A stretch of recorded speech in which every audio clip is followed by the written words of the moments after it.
Why do I drop a book in every single video I make? Hello, you beautiful and loved human. I'm Robin and welcome back to my channel. I know I've been away for a bit based off my last YouTube video. It's been a month and I do apologize.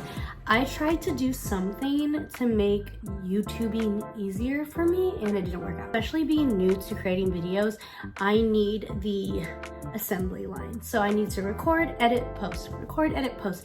I was thinking it might just be easier to record, like batch record, than batch edit and just post every week, and it didn't. In fact, it only overwhelmed me. It made me confused. It made me feel like I was behind, and instead of having the motivation and discipline to keep going, I just got overwhelmed and I was like, I need to start over. And I was kind of sad about that because one of those videos, my cousins were in it and it was a really fun video, and I do think that I'm going to go back, finish editing those and release them as they come out. But before I shared any of those, I wanted to hop back on and tell y'all what happened and just start with my March reading wrap up with you guys.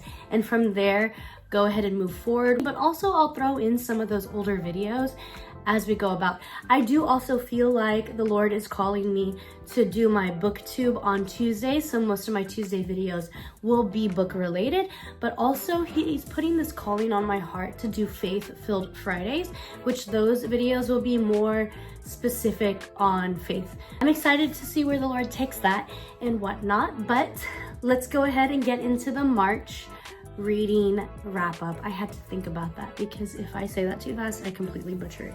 And the first book I read for March was The Victim. This book had me gripped from the moment I started reading it. It's more thriller than a mystery, and I really enjoyed it actually. I would probably give it like a 3.5 to 3.75.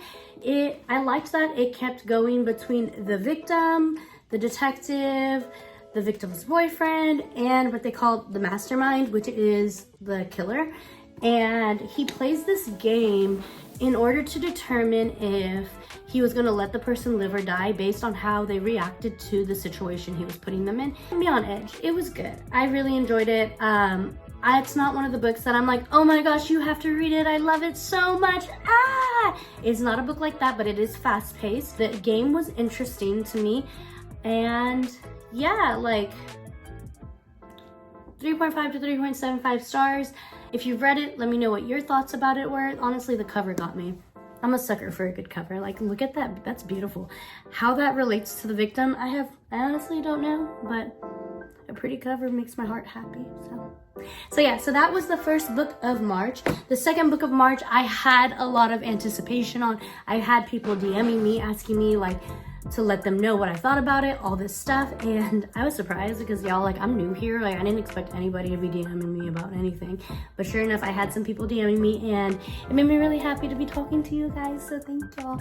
And that book is Richard Osman's The Thursday Murder Club. I will say this book was a little bit slower for me.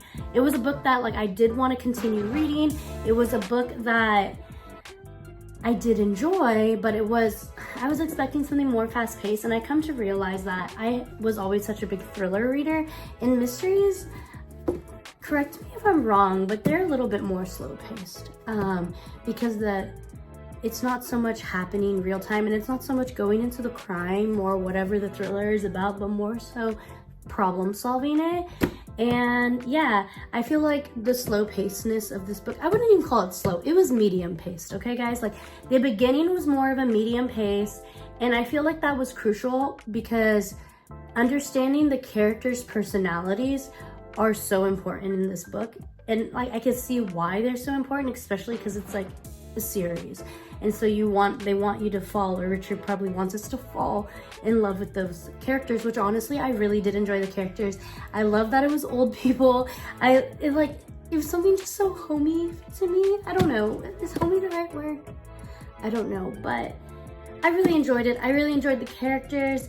Again, it's not a book that I'm like, oh my gosh, it's so good, yeah! Like, it's nothing like that, but someone asked me, do I think I will continue the series? And the answer is yes. I do think I'll continue the series. I know this was a pretty popular read at some point, so let me know what your thoughts on The Thursday Murder Club were.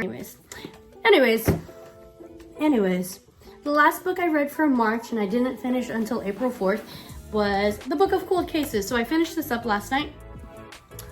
I didn't read the synopsis, no idea what it was about. I got this as my book of the month pick back in 2022, and I never bothered picking it up from my actual shelves. And so when I was like, oh, March Mystery Madness, I was like, this looks like it would be a mystery, right? And so I picked it, and for some reason it always sat on my shelf. I was like pulled to it, but also resistant to it. I'm like looking at it in my windowsill right now. So I finally picked it up for March Mystery Madness in 2024, and I opened it up and I was like, oh, I wonder what the cover looks like. And come to realize it was my March 2022 pick for book of the month. So I was like, oh yeah, I definitely have to read it. Now, what are the odds that I pick it up 2 years later, the month that I picked it up? And y'all, it caught me off guard. It caught me off guard. So I've read a horror, it's not a horror, but I'm gonna tell a little story about something real quick. I read a horror book back in 2022. Yeah, I think I was pregnant with Zari, but yeah, I think I was pregnant with Zari. But I read a horror in 2022 because I knew I loved thrillers and whatnot. So I was like, maybe I'll like a horror. The horror was like about like a shipwreck, and there was dead bodies on a shipwreck under like deep into the ocean. And I was reading this with my cousin Shayna, or I told her about it, and I think she actually read it. I don't remember, whatever. But y'all, it scared me. It was good. It had my emotions. Ooh, it scared me though. I had to DNF that book because I was like, I'm not a horror reader because this stuff, it scared me. I like literally, and it was a slow read. I usually don't like slow reads, but I was stuck in it, and it was just like a slow read of fear, like intense fear and anticipation just kept building up, and I had to stop it. Like I still think about that book sometimes, and I do kind of want to pick it back up, but I know I'm just too scared for it. So the reason why I bring up horrors is because at some point this got a little bit scary. I was like, oh, it's gonna be a mystery, la la la la, like, but at some point it got a little bit scary. And if y'all know anything about the Book of Cold Cases, I genuinely got scared. It's not like super scary. Like the book is not horror at all. It's mystery, but it has a little bit of ghostly stuff happening in it, and I did not expect that at all. And I almost DNF'd it because when it first started popping up, I was like, if this is the whole book, I cannot go through this. Like, I do not need horror and ghost and things like that, because I will go to bed every single night rebuking and binding and casting out and calling on Jesus and pleading the blood and all the things, because I don't play with that kind of stuff. I've had experiences before, so I don't play with that kind of stuff at all. So I was about to DNF it. Instead, I was like, you know what, just continue reading a little bit. If it continues on this level and it continues too much, then go ahead and DNF it.